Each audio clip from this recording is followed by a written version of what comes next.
Oh. Well, hello, Chrissy. And then you gonna start walking. Okay. Okay, walk. I don't even know if it's anything. Look at this. Remember when I burnt that pile down? It don't even be a month. Look how much. Look. Then let me show y'all this. See if y'all can see. Y'all see that big old limb up there? That's broke off. That's a widowmaker. It's another one. Where the other one at? Y'all might, oh, there it is. See it laying across there? Big old limb broke in 2, 3, 4 pieces, and 2, 3 pieces got hung up there. That piece fell down here. And boy, I'll be out here. When I come out in the morning, I just don't never know what I'm gonna find. So I watered my onions. We're supposed to get rain for the next 2, 3 days. These mulberries are slowly waking up. Y'all see I put my stuff back on my plant saucers. I wanted to show y'all this. This is a new plant. So I got a Chilean guava. So it's in the guava family, but it makes a smaller guava that's about the size of a marble. But they say it tastes like bubble gum. So y'all know I had to have that because I'm a big fat kid at heart. So Chilean guava. I got that on Etsy, by the way. That plant was a decent price, but it's a decent size. It's not a tiny, because sometimes you get just a tiny little stick where they've taken a cutting and rooted it. So that one came in. That's a gallon pot that it's in, and it does have new growth on it. It came today, and it looks great. So a lot of these, once these get more true leaves, I'll move them to bigger pots, those two. I wanted to mention this. I didn't say anything about it before. Well, I did, and then I stopped. Skill Coat. These are Zapotec seeds. Zapotec tomato seed that I started from seeds. His seeds are outdoing every tomato that I have. I sowed the mushroom basket. So you see the germination on that. Those came from Baker Creek. It's one popping up right here, but you see only 3 have come up, and I sowed them on the exact same day. And so you see that, and then I also got a better germination rate. I put 2 in each one of these, and I got 2 in this one, and I got 1 in almost every other one except for, so the germination rate was very high. It had to be over 80%. A few more okra came up. I still don't know what those things are. They grow ferociously. I hope they didn't send me some kind of invasive plant or something. This one red gungo pea that came up, I'm kind of nursing it.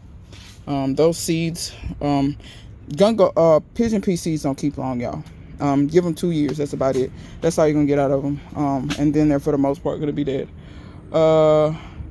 The Pakistan mulberry, these will be for sale if I get them to root. I definitely will let you guys know. They did leaf out a little bit, but I think they're still putting on roots. So once again, if I get these to root, all of those will be for sale. I don't need another Pakistan mulberry. And also keep in mind, mulberries you can graft onto too. So if you just want one tree and then you want to graft 4 or 5 different varieties on, you can do that. These are the Roscoe something. They're onions. That's my callaloo back there. Goji berries, which the goji berries I may separate and sell those as well. This spring I'm trying to make some money. I done kind of spent a little money. That Chilean guava was 30 or 40 bucks. Those Barbados cherries were $9 a piece, which I'm pissed about because they never have Barbados cherries at Lowe's, and they have them, and they're way bigger, and they're 13 bucks, and I'm pissed. But that's what happens when you buy online. People understand that a lot of times due to shipping, you're going to get a much smaller plant than you probably want. And I'm trying to make up my mind. Do I want to just go buy that $13 Barbados cherry so I can taste the fruit this year? Because I'm kind of greedy and I want to know what the fruit tastes like. People always describe it, but it's never like tasting your own fruit. These are some Illinois everbearing mulberries that I have trying to root in there. And I have the top on. I have it covered so they don't dry out too fast. Under here, I have some white mulberries. May not look like they're doing anything, but the buds are swelling, so they're starting to do a little some. Wild blackberries growing out in here. I'm probably just gonna cut them out of here. I got wild blackberries everywhere on this property, so there's no need of me keeping all of them. The black gungo are looking absolutely beautiful. I saw Backyard Farmer Pat. She just got her some. She already had the red ones and the regular ones. Hey, bud. Hey, bud. Hey, bud. Hey, you been roaming around outside? Don't you knock nothing over. I want to show y'all this. When they sell you mixes like this is rainbow cauliflower, supposedly. And that's rainbow broccoli, supposedly. I sold, I think, 100 seeds. And 4 of them came up. And I think 4 or 5 over there came up. So, they'll get you on this stuff, y'all. They'll get you. But I didn't pay much for the seeds. I think I paid 99 cents. None of my Anasazi beans came up. None of my Buena Mulata came up. I'm going to sow some more seeds on those. What is this? This is something, butterfly pea. So Clausen World sent me those. And I don't know if y'all can see that white thing there. I'm pretty sure at least one of those is going to come up. Babe, all I need is one plant. Just give me one. The arroz con pollo. I don't see any more coming up. I'll sow some more seeds. Child, I know the first time I sowed them, I didn't have this all the way moist the way it was supposed to be. And if your seeds are in the middle of germinating and they dry out, that'll just kill them. And then by the time you rehydrate them, they won't spring back. This one this little pepper here, tried to make it, but, well, I don't know. That's the root part. So let me try to see, can I get you to do right? Because it's like the root part came up and head got stuck. But anyway, I've got 4 of these now. This one just came up today, I guess, because that wasn't up yesterday. And maybe that one that I pushed the root back down into the ground, maybe it'll come up. So those are the ají dulces. So both of these are seasoning peppers. That's the ones I grew last year, the little sweet tart cherry bombs. That's what I call them. They were supposed to be early jalapenos. No, indeed, they were not.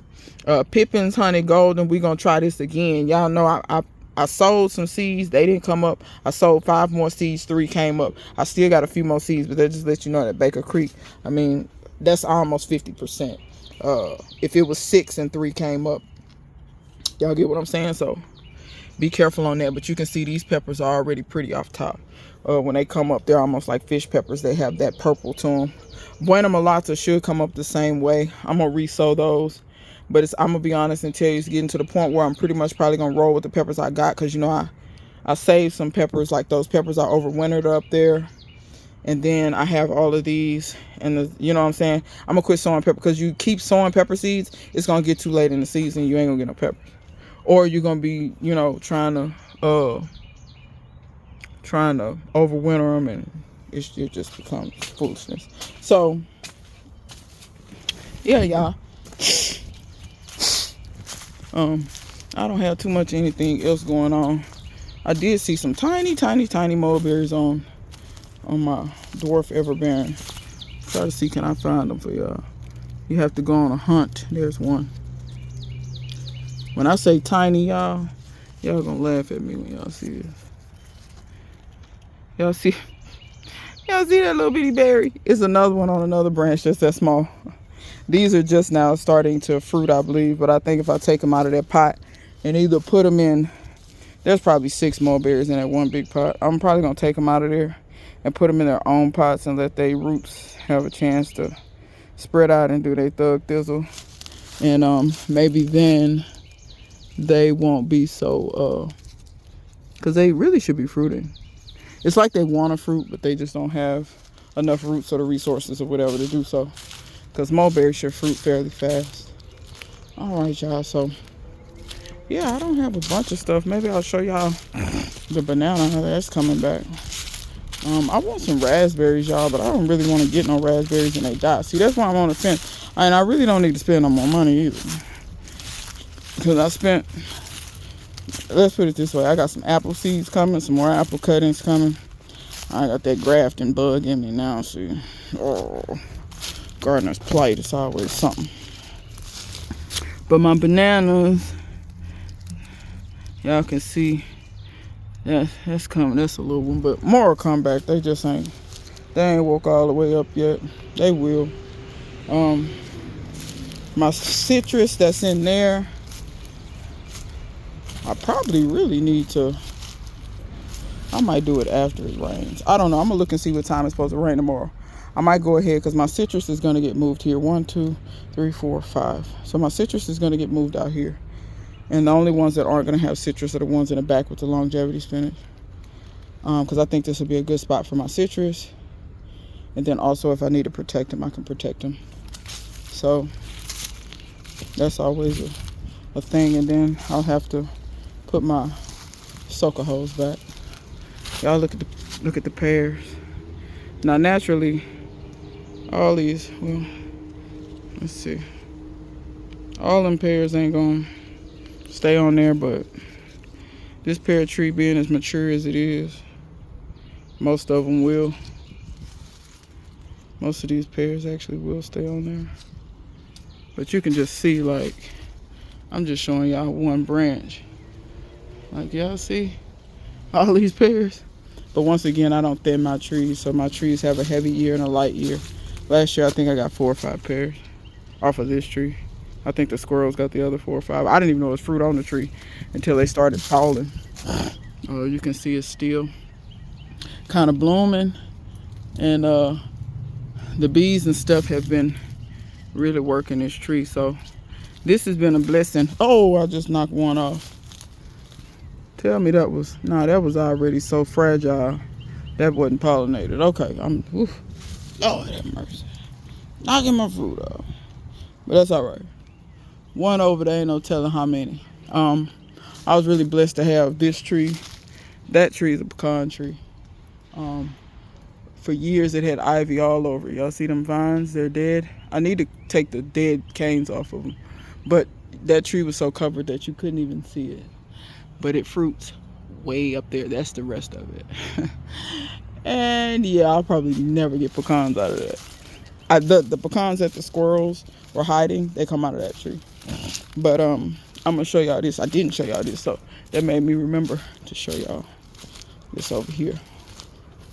Which I got another one I need to drop in. So there was a pecan tree over by a smoothie place that I like. What did I do with it?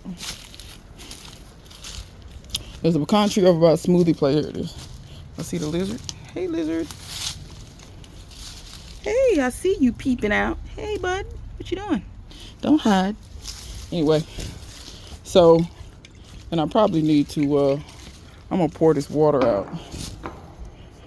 I probably need to put some more water in there. But I know it looks murky. It looks nasty. Periodically, I pour the water out. But what y'all see in there, those are the pecans that the squirrels hid. They're floating in there. And this is the way that you germinate pecans, like you sprout them. So the pecan is the actual seed. So we eat the seed. Just like almonds, that's the seed for an almond tree, etc., etc. So you put the pecans in water. And when the shell cracks open, that's because the pecan is swelling and it's going to shoot out a little sprout out of that crack of the shell. So that's why I have them soaking in water, and it takes a while. You have to just be patient. Sometimes it takes a month. I change that water out maybe once a week. The water doesn't have to be perfectly clear. The pecan doesn't really care if the water is murky or not, but I change it out just to make sure that everything is kosher and like nothing is rotting or mushy. That's how you can tell if they're bad. You'll squeeze them and the inside will just be mush. Will have turned to mush, and that one's not going to sprout. But if they still feel nice and firm, throw them back in the water. Wait. When you see the shells crack, it's getting ready to sprout. And then at that point, you can put it in dirt. I did it last year. I was successful with 6 pecans sprouting. I got them in the dirt. They grew a little bitty stem, and they died for some reason. All of them died. I have no clue why, because the tree I got them from, it does grow in my area. I don't know if it's a hybrid. I don't know what kind of pecan tree it is. I just know the pecans are delicious. Because when I go to the smoothie place, I'm not even getting smoothies. I'm back there picking pecans. But anyway... and a lot of times pecans do need a pollinator, by the way, in case you wanted to know. Get that off of that little limb. But yeah, I think that's all I had to really show y'all. The figs are blooming out nicely. Let me see here. I'm gonna let that grow a little bit more, and then I'm gonna pinch that so I can make it bush out some more. Because I don't want just stuff that's like, I like it a little bit more like that. I like my fig trees a little more, with more than one stalk and kind of bushy like. You have to be careful, figs that get huge on you. So, but anyway, you can see the guava is branching out some too. I kind of want a big guava from Lowe's too. I started that one from seed. It died back in the wintertime, and then I thought it was dead, and it came back, and then it loses its leaves in the winter, and then I guess it's gonna come back. So I guess it's going to live. All my other guavas I started from seed, they all succumbed to the winter about 2 winters ago. So, but yeah. So till next time, me and all the fruit trees and all the budding stuff. We'll see you guys later.